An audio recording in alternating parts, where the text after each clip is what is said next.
So what is the one thing that you guys can control the most on your operation at home? Anybody control the weather? Anybody control the grain prices?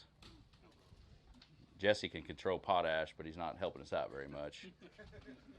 So we feel like the one thing you guys have the most control over is your game plan. Your go-to strategy depends on your operation, your field. We know those all change. If you look up here, we have a crop production checklist that we've created, and it's evolved over time, as you guys have as well. But you look at this deep. We've got fertility, NPK, rates, how we put that on. That's a big piece. We've got additives as far as sulfur, magnesium. What might need to be there for your crop's most potential. Because we're basically, our goal here is to take a deeper dive into protecting your yield potential, helping your crop get to the fullest potential. And a lot of that starts with management, or it is all about management basically. So hybrid selection, Seth and Tom are going to talk about that. They're going to do a really good job. Fertility, Ken Ferry's going to cover that. Starter, we've got options. In-furrow, pop-up, do you need that? Is there opportunity? 2x2, there's fungicide opportunities now for that. Has anybody incorporated fungicide in their planter pass in the last few years? A few people. Burn down, key piece, nitrogen. This is a big one. We all know that nitrogen is very important for corn. Our timing, what are opportunities for split rate or side dress, or how that helps. Stabilizers, are we stabilizing it? Do we need to? What are the conditions? Secondary nutrients, sulfur. How many people have added sulfur as some facet on corn or soybeans in the last few years? Several. Seems to be a big one that's come to play. Post timing, spray, very important. Weeds are getting harder to kill. Micronutrients. Here's an avenue to add a micronutrient if we're short. We've seen things done with that. Boron, potassium, key elements. We're going to cover that a little bit deeper.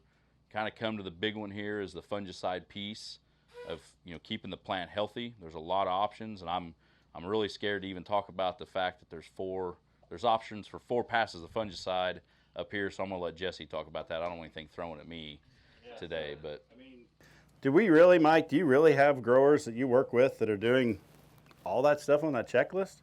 I think for the most part, depending on your situation, there's a lot of things getting checked off of that box on a lot of farms today. Okay, and so we're going to get into that fungicide here in a minute, but I wouldn't get hung up on the exact timings here, the V10 or whatever it may be. It's when you're making a pass and what makes sense in your application on your farm operation, when maybe you can make that pass if you're actually going out doing a post application and things like that. But do we really have growers here that are actually putting 4 fungicide applications on? How many guys here have 4 fungicide applications on? Does anybody have any 4 applications on? How many guys used in-furrow fungicide or 2x2? There's 1. How many guys done some V5 fungicide with there's 2. How many guys have sprayed it at R1 at tassel timing? There's 3. How many guys are thinking about, because we have a heavy disease pressure, we might have to do a 4th pass on some corn?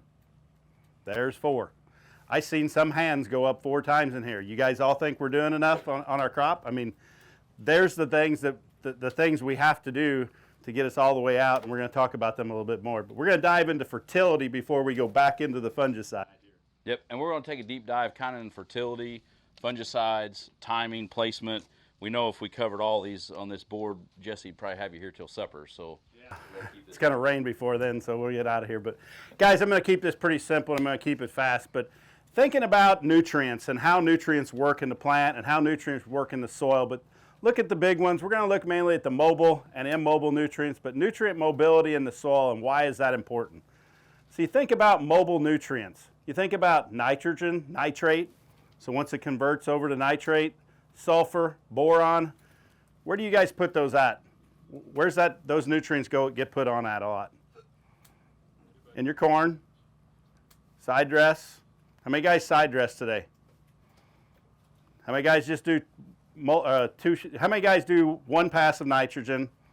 How many guys actually do 2 passes? A lot of 2 passes. So I see about 3/4 of the hands go up 2 passes. Why?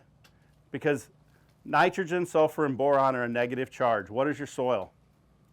Negative charge. They don't hold together. So those nutrients, that's very mobile in the soil. Where potassium, if you look at phosphorus and you start looking at potassium here, these are here more immobile nutrients, and zinc. Where do you put phosphorus at always? Where's a lot of your phosphorus go on at if you're in a corn system? Row starter, pop-ups, 2x2s, right? Why? They're not very mobile in the soil. They stay pretty concentrated in that area. So you think about those, zinc goes in furrow, right? So let's think about, whoops. I got one more to put up. You're all right. Too many storyboards sometimes. So how nutrients reach the roots. So there's three ways that nutrients actually reach the roots or get into the plant. So root interception is when the growth of root comes in contact with the nutrients in the soil, okay? I'm going to focus on the two big ones, in my opinion, is diffusion and mass flow. So diffusion, if you just think about diffusion is if you have a higher concentration outside of the plant versus inside of the plant, it can move into the plant. That's diffusion. If I'm higher outside in your soil is higher than inside the plant, it will move into the plant, okay? Mass flow is the movement of nutrients in a solution to the roots. So if I have a nutrient, we put it on, and we get some moisture, it gets in solution, the plant can take it up through the roots, okay? So now look at this chart. And guys, when you leave here, if you guys want to take a picture of this, this is an excellent chart when you look at nutrient and how it gets taken up. There's three colors here. You got dark green, which is mass flow. You got gray, which is diffusion. And you got light green, which is root interception. We're just going to focus on mass flow and diffusion today. So you think about mass flow. You got nitrogen, 98% of it just taken up through mass flow. Sulfur is another big one. Magnesium, boron. What are some of the products that we side dress corn with? Right there, right? A lot of those nutrients are the ones we side dress corn with. Why? They go in the plant through mass flow, which is the movement of nutrients in a solution into the roots. So whether you broadcast nitrogen, it gets in solution pretty quick. Whether you're using Y drops or you're using side dress 2804 with boron and those nutrients, it doesn't matter. It's what fits your operation is probably the right answer. So to tell you there's one that's perfect, it's probably not the right answer, but it's whatever fits your operation. Those nutrients are going to move in through mass flow. But think about phosphorus and potassium. 91% of your phosphorus, 78% of your potassium moves in through diffusion. What did I say diffusion was? Higher concentration versus lower inside the plant so it can move into the plant. So whoever thinks about base fertility, why are we real critical on base fertility? Now there's some movement. I'm not going to discredit of everything that other people do, but we also look at why do we put phosphorus? Why are we seeing more response of guys putting like a 725.5 in furrow? We've got a little bit of potassium. They're not very mobile. They don't move real well, but they get into the plant by diffusion. So if I can increase my concentration right outside that root zone versus inside the plant, I can take more nutrient up, potassium, phosphorus, things like that. The more potassium I take up, which Mike's going to talk about, guess what? The more nitrogen I can take up in a corn plant. So real quick before we dive into the potassium piece, we've got a couple charts on tissue sample results, and these are taken from Superior Ag. This is just Superior Ag tissue samples over the last several years, and Jesse's going to cover a couple key takeaways on that as well. Yeah, so these are just from 2013 to 2024, which is just a scorecard real quick. What are we seeing? And this is a lot of growers that are really managing their crops and trying to, get the most bushels out of every acre, and they're doing a lot of applications. It's a lot of you guys in this room here today too. So, but overall scorecard, you look at soybeans in the R3 to R6 stage. In 2013, when we first started pulling tissue samples, about 100% of the tissue samples coming back were deficient, showed a deficiency in potassium. Today, we've moved that to about 70. Okay, so we're moving the scorecard, we're moving the right direction. So we're doing a good job of managing, trying to drive yield, however we're doing it out there in in you guys' operations. I'm going to switch over here for corn and move pretty quick. Same thing here, looking at sulfur. You know, and sulfur, we've done a pretty good job for a while, but we were at about 60% in 2013, and now we're down to about 40% or better. So we're increasing that, you know, doing a better job with sulfur. Nitrogen, we're doing a much better job with nitrogen management. More and more guys are actually side dressing nutrients and doing things like that, side dressing nitrogen. Look at potassium overall. You know, we were up in this 70-80% range, even creeped up a little more. Now we're actually in this 20-30% that are only showing deficiency in potassium. So guys are doing a pretty good job. They're managing their crop acres, and we just want a scorecard, you know, and to show you guys that's what we're seeing based on some of your trends. So we know it's working. Think about you guys as yields. So Jesse was kind of hitting on potassium pretty hard, and when we talk about potassium, a lot of you guys think about what? Potash. Yeah. So 50 years we've been talking about potash. Why we continue to talk about potash? Well, soybeans love potassium. Anytime from R3 to finish, you know, R8, they're potash hungry. They're taking up the sufficiency level you need in the plant is about the same the entire life of the plant. So as Jesse was talking about trying to get it into the plant, the option might just dumping more potash on might not always be the avenue.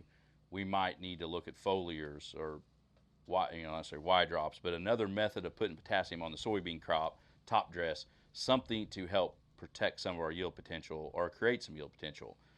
Potash is a very key component, or potassium, excuse me, is a very key component for stress mitigation in a soybean. So a lot of opportunity there to focus on. We picked it because you guys have moved the needle from 100% deficiencies down to 70 on the tissue sample, so we're going in the right place. A lot of management's being incorporated. We feel like there's a lot of opportunity there. Weather helps mess with that, just the way Jesse explained why. So from a corn standpoint, we kind of see the same things, and we'll talk a little bit about some development of corn, but Jesse's going to cover the start off of corn. So you'll put that up. So let's think about fungicides a minute. So we said we were going to talk about fertility a little bit and fungicides. Thinking about the fungicides. So you guys probably came from Isaac up there and you talked about herbicides. How long do most herbicides last out there, residual wise? What do you guys think? 20, what? 3 or 4 weeks. So 21 to 28 days, right? I might even did my math 7 times. There you go. So we're good. So 21 to 28 days. So now, how long do you guys think fungicides last? They got a magic that they're going to last off season long? No. How long do you think they'll last? Maybe 30 days. 30 days. 21, 28 days. Probably about the same.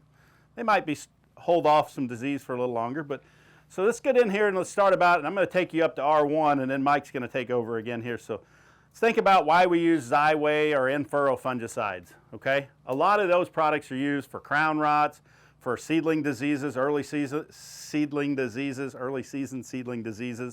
out there. So that's why we're using the in-furrows and the Xyway type products 2x2. We're going to try to mitigate those diseases, and then also a little bit with Xyway, you're going to see some control of gray leaf spot and northern corn leaf blight, okay? Probably not going to get the big items that we're talking about. What's one of the diseases guys are seeing today? Tar spot? Yeah, it's tar spot, right? Tar spot, southern rust. We're not going to get there with these R1s. Then you're probably going to start thinking about laying residuals. When's the next time you can influence another fungicide application? We talked about it earlier. Maybe R5 when you post corn. So we could put in a V5 fungicide. So we could influence an application at V5 and put a size appropriate rate on to give us some residual to buy us another 21 to 28 days. And then Mike, let's get into the reproductive stages. So you guys have put the work in. The corn's growing. You've done as much as you can do, we hope. Jesse's talked about keeping us healthy to keep everything going, get us to R1. So in the R1 growth stage, we got to go R1 all the way to R5. So you got R1 is early silks, R5 is dent. So there's about 33 days there that we're going through multiple growth stages. R1 fungicide usually makes a very good pass because we are, like I said, layering our residual or making our first application of fungicide, keeping the plant healthy through this period. It has a lot of work to do, and we're going all the way to dent. We get to dent, and a lot of guys think, hey, we got it made now. We got through the weather. We had our nitrogen. Hopefully during this period we had enough nitrogen, had enough potassium. Those are all key things to think about when you're laying your plant out. But we've made it this whole way. We've made it a dent. Hey, we're good. The sad thing is we can't go on vacation yet because we've got 33 days roughly to get to dent, and then after we're in dent, we've got 32 days in good weather of one growth stage to finish.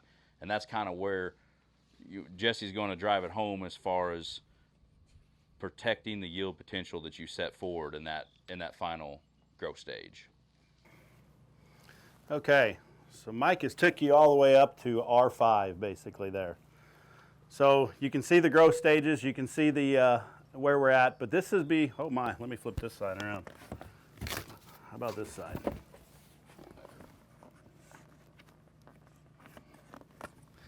Okay, so you think about R5, we're going to start right here.